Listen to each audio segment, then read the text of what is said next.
Esto es Tópicos Genética y hoy hablaremos de espectro facio-auriculovertebral, conocido también como EFAP. Pero primero, ¿qué es un espectro? Vamos a ver que son distintas manifestaciones o diversos grados de severidad de un error común o similar durante el periodo de formación del embrión. El espectro facio-auriculovertebral tiene o consta de varias manifestaciones clínicas que afectan el desarrollo embrionario de la cabeza y el cuello principalmente, derivados del primero y segundo arco faríngeo. Aunque pueden no estar limitadas solo a estas estructuras, este espectro tiene una incidencia de 1 en 3.000 a 5.000 aproximadamente, y este espectro es principalmente más en hombres que en mujeres, con una frecuencia de 3 a 2. Las causas principalmente se considera que es multifactorial, es decir, las alteraciones entre factores genéticos y ambientales. Aunque anteriormente se consideraba que hasta el 2% de los casos de espectro facio-auriculovertebral presentan agregación familiar, actualmente varios autores proponen que está subdiagnosticado. Este es el caso, y que pudiera ser más alto, este es el caso de Rorik, que menciona un 12% en su serie de pacientes, o Rolnik, que encontró hasta un 45% de casos familiares. ¿Y cuáles son las manifestaciones clínicas? Bueno, principalmente son manifestaciones craneofaciales. Recordemos que son alteraciones del primero y segundo arco branquial, pero también pueden tener renales y esqueléticas principalmente, y algunos otros pueden derivar de corazón, entre ellos defectos de septo atrial, ventricular, estenosis pulmonar, defecto de canal AB, dextrocardia o transposición de grandes vasos, entre otros. En el caso de digestivo podemos tener desde atresia esofágica con fístula, malformaciones anorrectales, ano imperforado, hernia diafragmática, páncreas anular. En el sistema nervioso central, pues de los más comunes, defecto del tubo neural, o respiratorio, como por ejemplo atresia de Coanas, anomalía de lóbulos pulmonares, hipoplasia pulmonar, traqueomalacia y laringomalacia.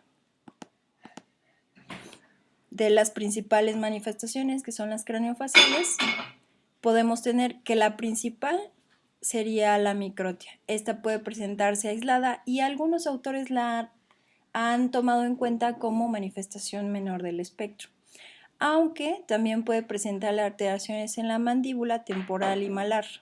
En el caso de esta paciente tenemos una asimetría facial importante. La microtia es una alteración en el pabellón auricular. Esta se va a clasificar en grados. Esta es la clasificación de Hunter, que va desde el grado 1 hasta el grado 4. El grado 4 es una anotia, que es una ausencia total del pabellón auricular. El grado 1 es un pabellón auricular que conserva casi todas sus características, pero que el tamaño es pequeño, menos de 5 centímetros, o menos de 2 desviaciones estándar por debajo de la media.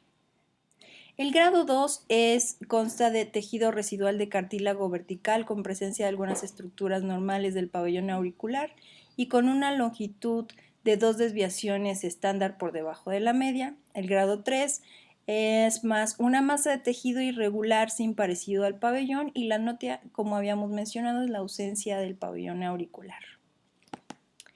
¿Cómo hacemos el diagnóstico del espectro facio-auriculovertebral? Bueno, pues con todas esas características, principalmente craneofaciales en nuestro paciente, más otras que vamos encontrando.